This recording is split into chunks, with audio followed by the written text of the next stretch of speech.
I wanted to catch up and tell you that I value my time preciously.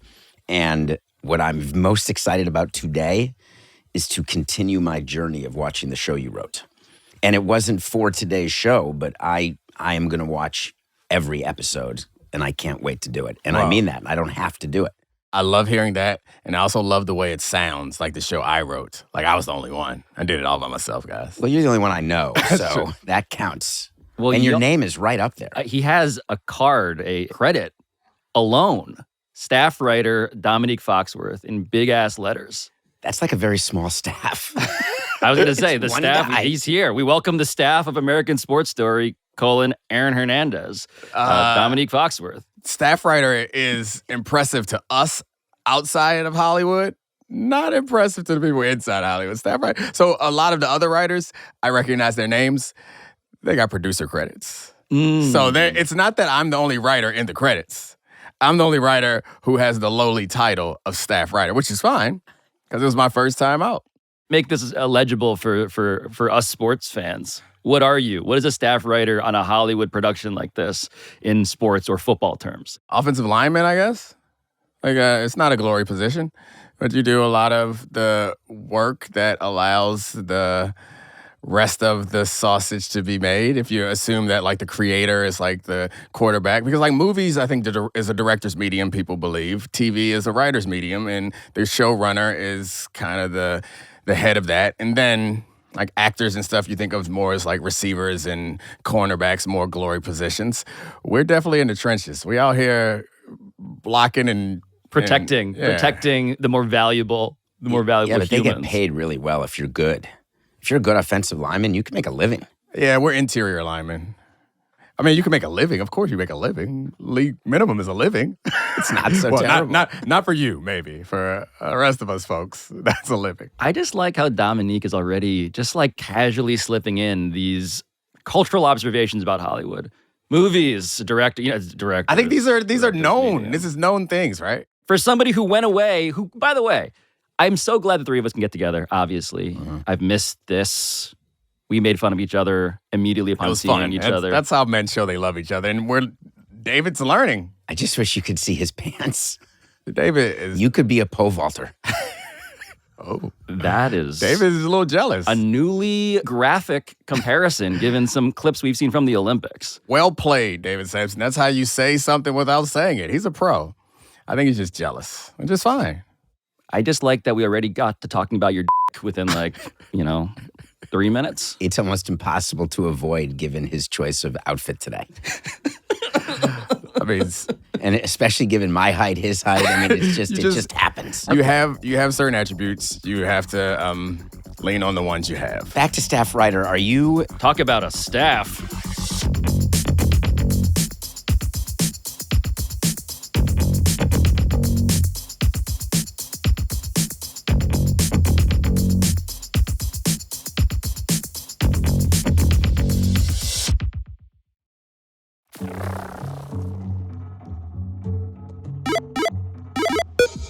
All right, so what you gotta know up top here is that Domonique Foxworth very secretly went Hollywood. He was, in fact, a staff writer on a new FX series, a television series premiering tonight entitled American Sports Story, Aaron Hernandez, and it is a fictionalized depiction of the life and demise of one of the most infamous characters in modern sports, the former New England Patriots star tight end, Aaron Hernandez. And for me and David Samson, who agreed to watch the first 2 episodes of the show, it was something that raised many, many questions, including about what it was like to work on a show about the NFL while also being a retired NFL player himself, who played against these people, who knew some of them, that then got depicted in this fictionalized and dramatized way. All of that is to say that there was a lot for us to find out about the process and the ethics and the ego in Hollywood. I actually think that my butt is nice. That's why I have on the tight pants. I thought David was going to go butt. Yeah, but he didn't. yeah. Man's a showman. He knows. I would have lost the pole vault joke. Yeah, this was all about the joke. To be clear. Yes, let's be very clear. Let's be very clear. This was all about David setting up the joke. This is all about just couple of, well, in this case, 3 men expressing intimacy in the only way that men know how. After watching a show that's about, apparently, a dark story that also raises questions about where Dominique went in order to make this as good as it is. It's good? Well, then I made it all by myself. Don't be that way. Why not? You got to own it. I did own it. You don't think you're going to get one bad review? You think everything's going to be butterflies and unicorns for this show? You gotta have a thick skin. You mean for this show you mean everybody in the world? I expect butterflies and unicorns from you guys. Like, that's what friends do. Like, you're gonna lie and say it's great. Oh, I don't think David. I don't think that is true. That is true. I was. You, on the other hand, buddy. I'm here to just give you some butterflies and unicorns. I went into it expecting not to like it as I was preparing to do the show today. Which is true because he told me. He was like, "What are we doing?" Because I was asked to watch several of the episodes, and I did, but I went in absolutely upset about the time allocation, and I had other stuff that I had to do, but we were up to a deadline to record this. And I must tell you, and believe me, this did not end the way I thought. It had me fast. And that's what you have to do with these shows, with these episodic shows that come out 2 episodes on September 17th and then 1 a week until November 2nd. Look at that. Look at that friendship. Yeah, it's a friendship of promotion. Yeah.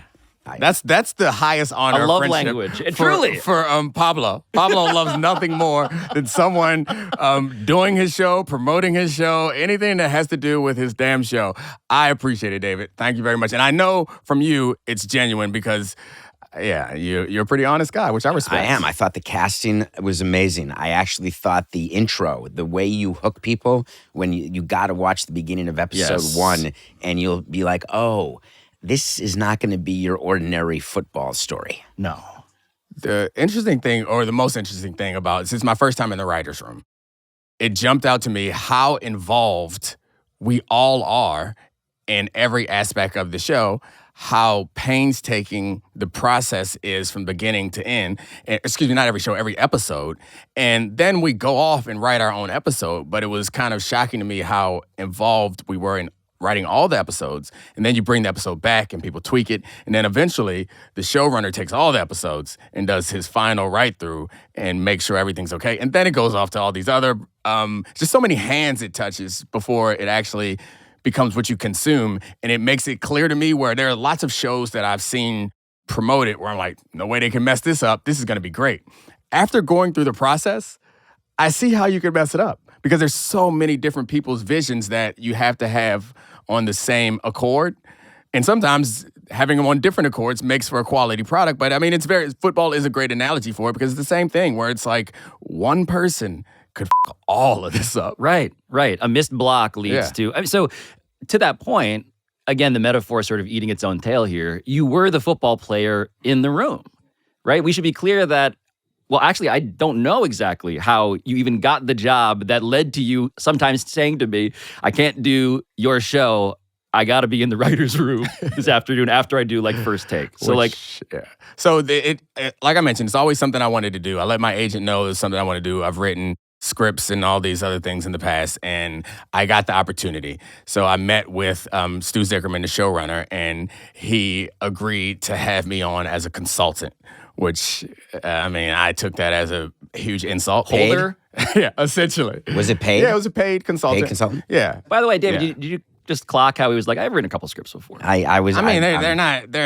not good. They haven't been accepted. I didn't submit it as a writing sample because I didn't think it was good enough. But the point being that I think, and I resemble this remark, there are lots of certainly journalists, non-Hollywood people who dream of one day having the discipline to write any sort of a script. And or a anyway, book. Or a like book. Levitard and Stu Gatz. But quietly, Dominique, in the way that only he can, is just quietly achieving and then revealing it. It's not when quiet there's anymore. Exactly, when there's a big poster about it. So he brought me on, and I give him a hard time about this because he obviously didn't have any faith in me, which I get it. You only get so much money, and you only get so many spots in the writer's room, and he brought me on as a consultant as to not eat up a spot in the writer's room. And I think he assumed, because I had another full-time job, that I was going to be half in or half out. And after the first week of being fully involved in adding some value, they sent over a contract. And then time went on and he was like, maybe you could try write an episode. And so that's how it built to the point where got some credits. Did they tell you where to start and where it ends in the entire story? You say an episode, so I figured it was one script that they then break into 10 shows. Are they 10 separate shows that they then put together? There's 0 scripts. We come in and we first start to talk about the themes that we think are important, talk about the characters and who they are away from the show, like build out a full image of the characters, build out a full image of the themes. We point out specific things that we think is important to have. We go through particular potholes. Like the writing room, we don't get to the script until a couple weeks into the writing room where we're building out all this stuff to give ourselves the support. So as to when we start writing, we don't just go off course. So we build all that out and no one goes off and writes. And then we start doing a beat sheet. And we do beat sheets for each of the characters, which include lots of things that'll never show up on the show, but things that we need to understand to make sure the story's cohesive. And then we start to combine beat sheets for the characters in particular shows. And then that makes for a specific episode. Then someone goes off and writes an episode. And then you get an assignment to write a specific scene. Or before we get to the episodes, people find issues with the beat sheet. You get sent homework, like, all right, over tonight, you need to address this problem with the beat sheet. Are you getting bored or should I keep going? No, I actually want to add a bit of specificity here because the characters in this show, it's Urban Meyer, it's Tim Tebow, let alone Aaron Hernandez, and by the way, high school teammate of Aaron Hernandez with whom he had a gay relationship. All of this, by the way, backed. And is that a spoiler alert? Well, so it's very early in episode 1 that you hear it. So you double down on the spoiler alert. Yes. Doubling down. But it's also previously reported, which is materially important, by the Boston Globe and their Spotlight team. So the show, I want to be clear about this too, this is a dramatization of journalistic work. And it was a multi-part podcast series by the Boston Globe, and the series is very good as a matter of just like revealing stuff like the thing I just spoiled with great clarity. Yeah. Like it's not, that part is not the invention, but how you then take the thing and dramatize it.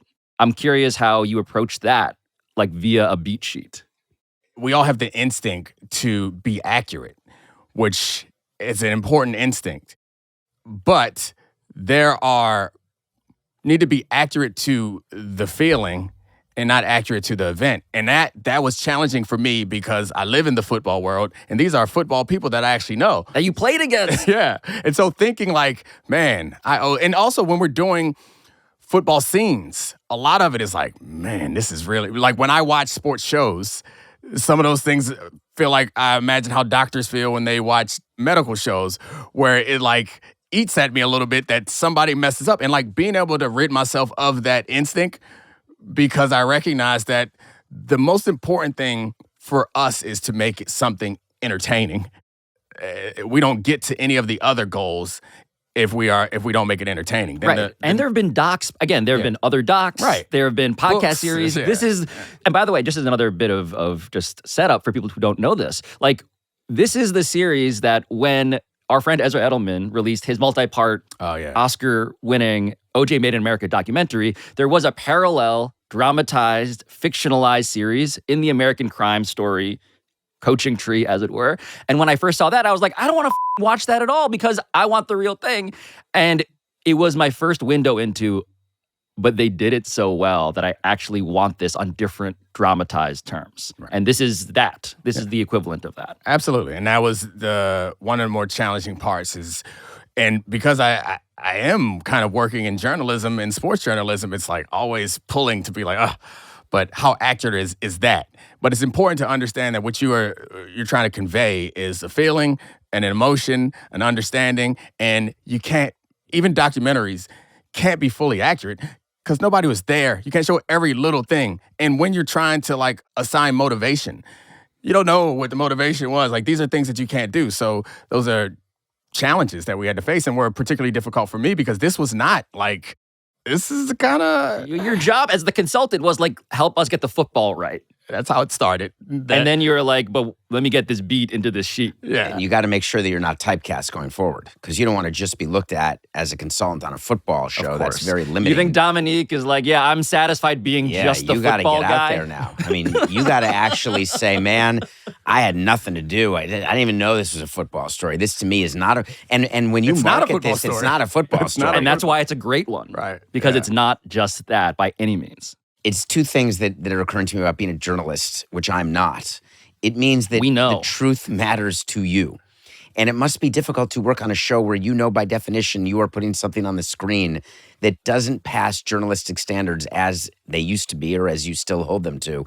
And you're saying that you had to sort of bifurcate your brain into allowing the entertainment to take over the journalism, which is a metaphor for really the world we're in now. And so it's interesting to me to see what you're show, responsible for Donald Trump. Yeah, that's what I feel. That's what he was trying to say. It's my fault. It's sort of where I'm going. You're now on the other side. And now you see the importance of the entertainment. And I'm wondering whether that's going to impact your journalistic half of your brain. It's hard to do both. It's not that hard to do both, I think, because I think what people need to understand is there's a difference. No one's holding us out to be top-level journalism. And I think that... I don't agree with you. People are watching the show to learn exactly what happened in the Aaron Hernandez case. I like that we've got into like the thorny philosophy around like what should we make given some amount of noble truth?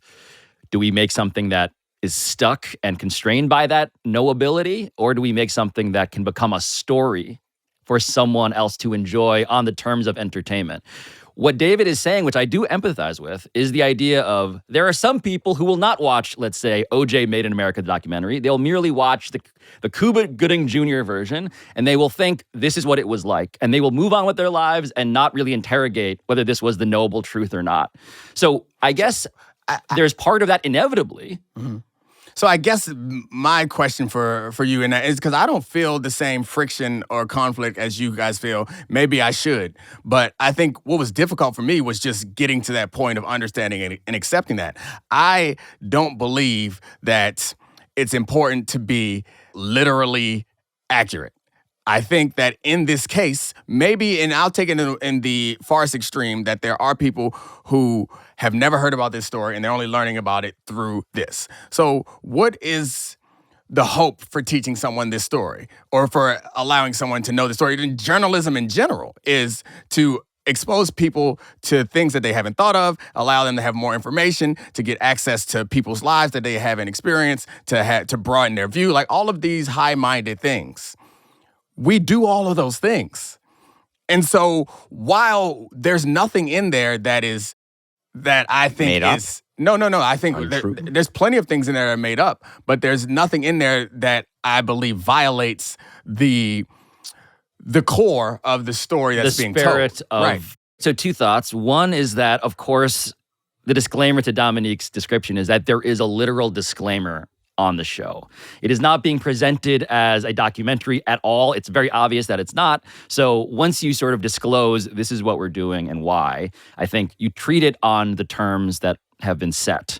So I don't have a conscience that is sort of like a radar, pinging me of like, you should be concerned that this I think we're different though. Go back to when JFK came out, the Oliver Stone movie. I don't know if you guys heard. I remember. I don't know if you remember that. It was a very long time ago. There were people who thought that that's exactly how it all went down, that this was Oliver Stone giving us a dramatic reenactment of the circumstances surrounding his assassination. I think I get it. I get the idea that there are some people that you're almost intuitively trying to be paternalistic towards because you're like, are we warping people's sense of history by feeding them a fictionalized version of nonfiction? Obviously, we're making entertainment, so there are going to be big sensationalized moments. But I got so much joy out of sitting in the writer's room and talking about wanting to express something in a tiny way to the people who watch TV this way. We're going to put this little nod here. And some people are going to see it and some people aren't. But for the people who see it, it reminds me so much of like music, any art, where it's like you listen to a hip-hop song 30 times and you don't catch it. But the 35th time, you're like, And like that to me is a sensation that I felt often when we were making this show, when I just felt like being on the inside of that, seeing how you come to that, and also recognizing that there were most of those little nods that we put in the show, we did not agree on what they were saying, which is so fun and so cool to be like, look, It's like that's authors there. in a book. Yeah, that's there. Yes. You're gonna look at this through your prism, and it's gonna hit you from the way that you've experienced your life, and that to me was gold. I love this part of the sort of inside the writer's studio thing, because the one character that I want to use as a case study in this is Urban Meyer. Yeah. So the first time you meet Urban Meyer, I believe it's the first time in the show, he is getting his makeup done. And there's a thing that I'm like, this seems to me fictionalized, but the decision to include it feels spiritually, in terms of, again, the spirit of what happened in real life, both accurate and also incredibly impactful. Set the scene, though, for the basic premise. So the camera is zooming in on Urban Meyer, and you see him getting eyeliner applied. Yeah. Again, we're in this already discussion about masculinity, right? And so already there's that part of it. Surrounded by college co-ed cheerleaders. I love nerds. Surrounded by these love college you co-ed nerds. cheerleaders, right? As this man who is supposed to be the new father figure for Aaron Hernandez has this makeup applied, and he's also, by the way, and this is where you get into the other part of why the show is effective, is that this dude's voice, the voice of fake Urban Meyer, it's enough like real Urban Meyer where I'm like, okay, I'm in it now. Well, you picked a perfect scene to discuss because it brings together a lot of things that we've already talked about. So that scene was born of us originally. I believe there's a Sports Illustrated cover where Urban Meyer is on there with he'd won the national championship and he had the top recruiting class. He's on the cover with the top recruiting class. I was at Sports Illustrated, I believe, when that cover was made. Yes. Right. So Nice flex. that was the beginning of the idea. It changed. And so that's not completely accurate.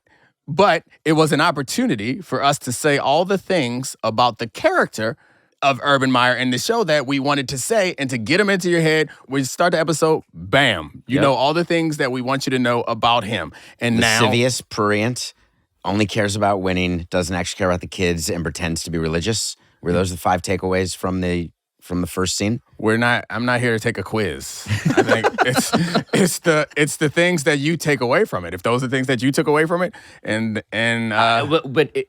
even more simplified, the theater of what it means to be a leader of men. And it is so much more like the play acting, as implied by theater makeup, eyeliner, a feminine gesture to a very masculine person who is then going to reveal himself to be obviously manipulative.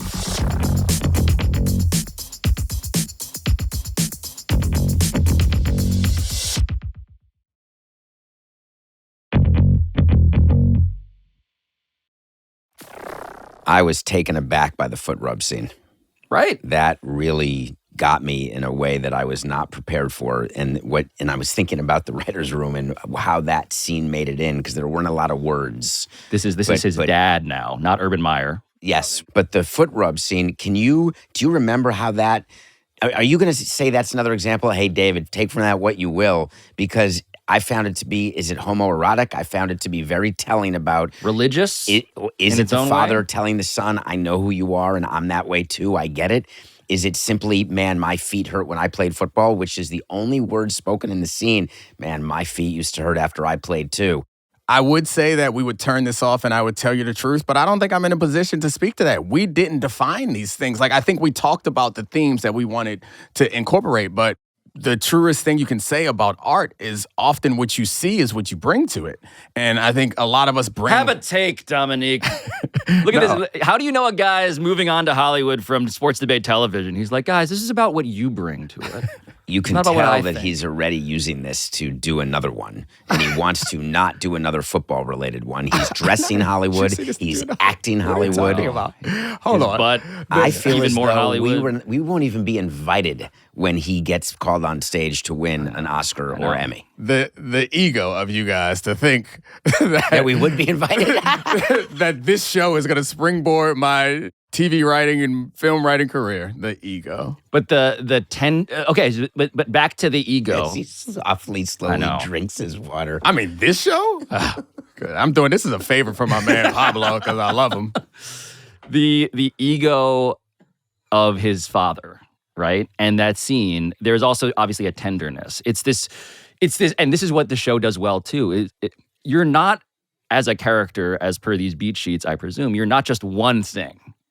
Right? You're a bunch of stuff. Right. And so the dad is both abusive and horrible and is a guy who got a legend among gangbangers for not talking to the cops when detained by the police, which informs Aaron's own sense, it seems, of heroism and, again, toughness and masculinity. But also a guy who knows on some level what it was like to be a football player who was not good enough. And here is the kid who's supposed to be all the things that you were not. So many parents of players I've had are failed players themselves, and they live the life through their kids. I was not sympathetic toward that character at all. Well, hold on though. I'm not saying that you should be sympathetic. Although I do think it's worth discussing the complexity, Dominique, of what happens when your protagonist is also not just the guy who ends up that way in prison, but is a villain. That was one of the things that we were explicit about. We wanted to make a show that humanized Aaron, but doesn't justify Aaron. And I think that was one of the things that we talked about and we asked ourselves often. We wanted to try to give context, but not excuse. And I think so that for you saying that you didn't sympathize with the father, good. We weren't looking, and you don't sympathize with Aaron, good. We're not looking for anybody to sympathize with these characters, but just to understand the full breadth, because we all do this where you flatten people. You flatten them. You hear about somebody and you just like, someone does one thing or do a couple things and that's who they become and you flatten them. And so our goal, I guess, was to add a few dimensions. But every show needs someone to root for. And so I'm looking forward to watching the rest of the episodes and seeing, because so far I'm not rooting for anyone yet. So I need to find someone. As the guy in here in the sports coat, you are coming off as very conservative, and that you don't. I mean, are you enjoying the show? Very much so, And do you have someone to root for? No. All right. But I still have 8 episodes left. I don't know. I love this part of the conversation too, because when you have in Aaron Hernandez someone who had fucking killed someone. You are literally. This is a historical record. Why am I breaking the news? Because the majority of people don't know who Aaron Hernandez is. By the way, JFK gets shot. You're comparing Aaron Hernandez to JFK? Talk about ego for Dominique. There's a bunch of jokes I want to make about hits to the head that I'm just not going to. Just for the record. You just wanted to let everyone know that you're capable. I could. That you made the connection. That's one of the things that you are proudest of.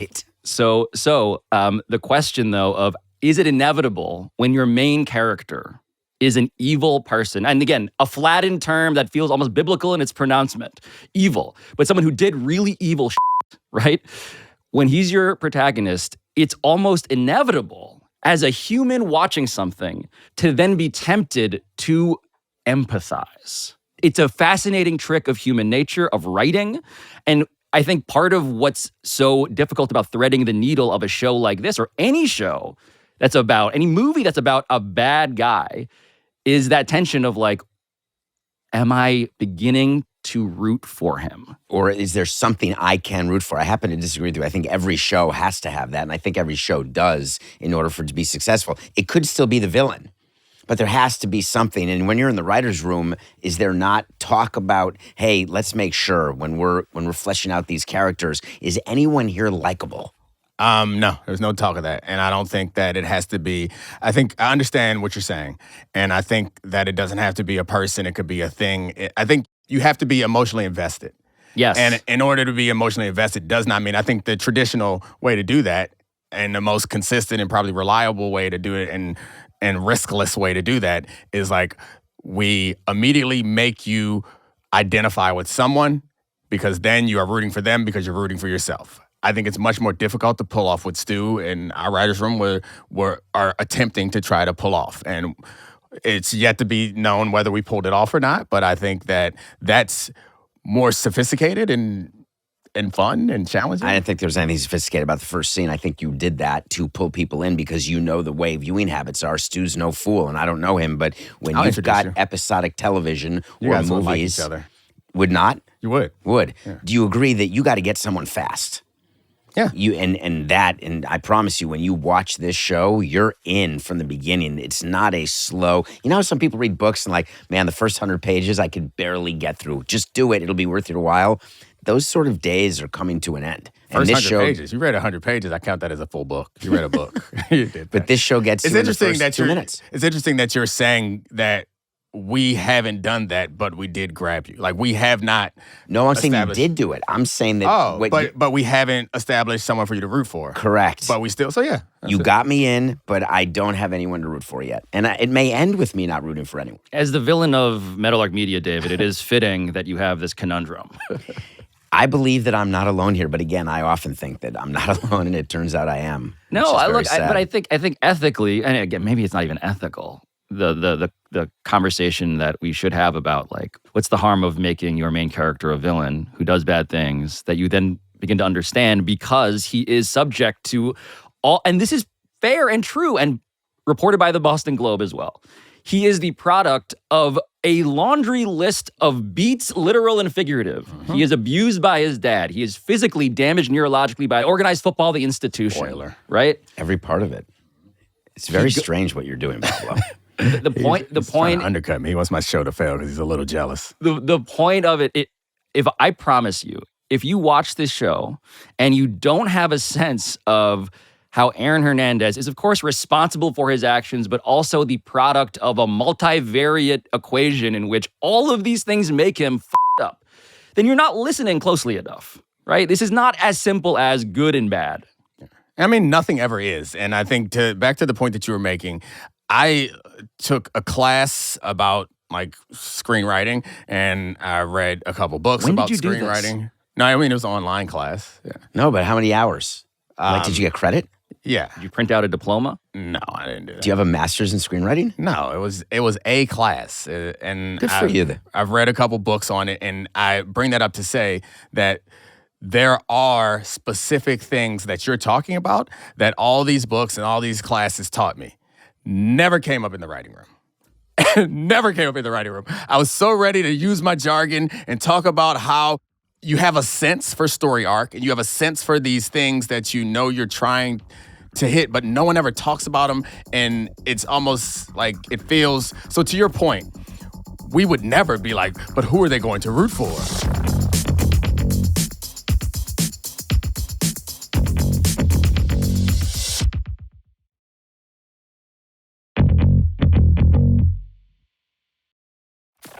There's another character that's just fun for me where I was like, is this dramatized?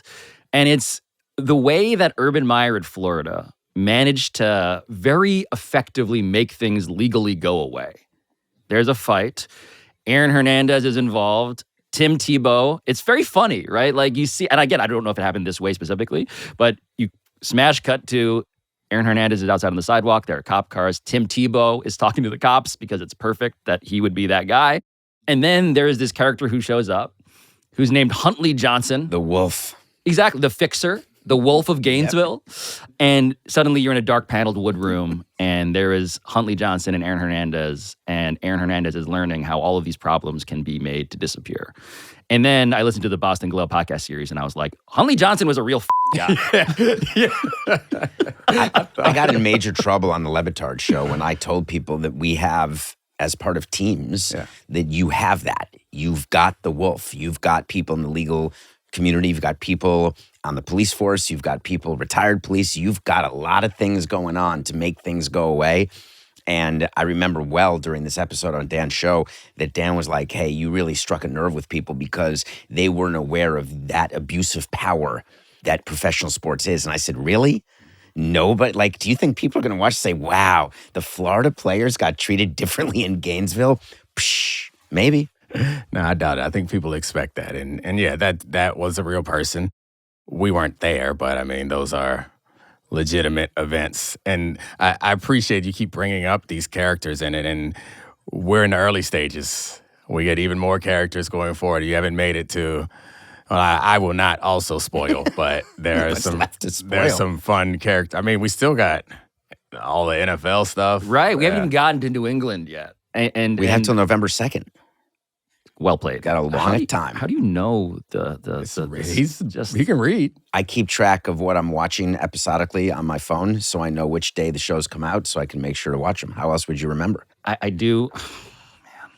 I'll show it to you right now. You think I don't believe you? You think that's the reaction we're having is of disbelief? It's of course you do. I forget how much I love you. Man. I just forget sometimes. When David says that he liked this and watched it and looks forward to watching more of it, I do want to remind our audience that David Samson is insatiable when it comes to trying things and either liking them or disliking them strongly and bluntly, but nonetheless having such a sample that his opinion is, I think, uniquely born of just so many hours. Well, I texted Dominique on this, actually, before we got here today, and I wanted him to know that, A, I was going to watch it, B, I was going to be honest with my assessment of it, and when I say that it got me, I didn't think you wanted me here just to kiss his ass because you're doing that and spoiling, and that's the role you're playing. It's talented. There's a lot of ass. It's no, In my it's defense. very confined, actually, right now. It sits up nice and high, though, is the point. It's strong. That's right. Muscular. Kissing up in a, again, quite literal sense. I just was fascinated. I had no idea. I have another epiphany for you. I had no idea, A, this was coming out, B, that you were involved until I was asked to participate in this. I was not aware of it, and that's what made it even more interesting to me because you knew when we were together doing shows, you knew you were doing this or that it was coming out. It never came up, never mentioned, and I totally love that you didn't flex it because Pablo, that would have been, he would have had a sign over his computer. Yeah, I mean, We have different beat sheets. Yes, you do. My traumas are different traumas. You just want attention so badly, Pablo. Okay. What is this? What show are we doing now? we're doing the show that we do, our show. Exactly. This is not your show. This is why people are here. They came. I don't We're know. forcing them to listen to us talk about the show that I was a writer on, but they're really here to enjoy the interaction of the three of us reunited. I do really miss this. Yeah, it was good. We were good at that. Specifically. We should do it more. Yeah. We were in Miami just being substitute teachers and realized that, You say that so much, it offends me, actually. What? I don't like that characterization. Substitute teacher? Yeah, I didn't like it either. He talks about, who doesn't like when they roll in the TV and VCR I'm not a as though substitute teacher. anyone could yeah, go we're going to show be a some Jurassic Park. Kids love it. No. Gets the people going. People take advantage of substitute teachers, actually. They feel they don't have to behave. They feel they don't have to pay attention. not They a feel like they don't classroom. learn anything. It's Show not me a the lie classroom. so We far. were guest stars, guest hosts. I don't know. We were. He got us. He got us. Show me the lie. Maybe there is none. I do think that Dominique's rise in Hollywood does jeopardize the delicate ecosystem. Well, I'm clearly worried about his ability to donate his time to shows like yours and mine going forward. Yeah. He's got his own title card. That's now. I almost responded to that earnestly. Then I realized I'm being mocked. So I thank you, friends, for being the friends that I've always known and loved. Yeah. Pablo's been holding the football this whole time. I know. Like he knows what to do. For, with it. Do you have a YouTube plan Reacting's for audience, now the to spin November? is football. You and your agent, because this is one of the things when things are released 1 week at a time, especially leading up to what I think will be special in the next 3 weeks, which I'm not going to spoil, is that you should be taking the opportunity. You should be out there. Dominique wrote an episode. Yeah, I did. Episode 5. I did. I wrote an Taking episode. credit for the big salad.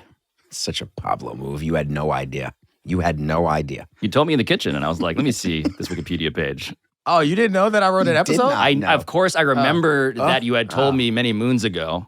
But, in my exhaustive research, I did not get to...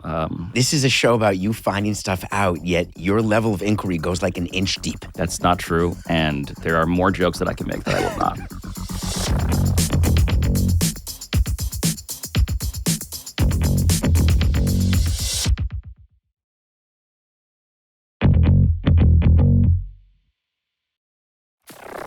At the end of every episode of Pablo Torre Finds Out, a show about us finding out stuff, we say what it is we found out today. David, would you like to go first? I found out what a beat sheet is. I was not aware of that. Thank you. You're welcome, I guess. I found out that Pablo doesn't respect himself enough to wear decent shoes. That's not even part of the It's- continuity you of said the show. today. You That's didn't a say this continuity episode. error. No. I You didn't show haven't my even talked shows on about the it show. one I know. time. I don't care. I think it's important that people know. Very normal shoes find a new slang. Can we do another take of that, please?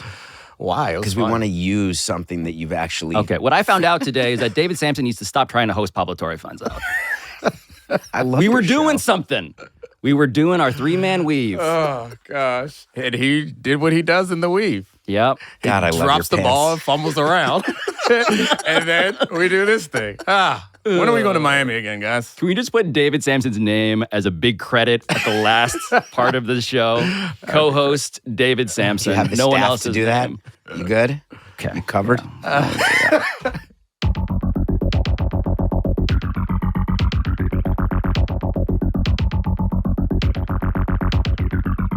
This has been Pablo Torre Finds Out, a Meadowlark Media production.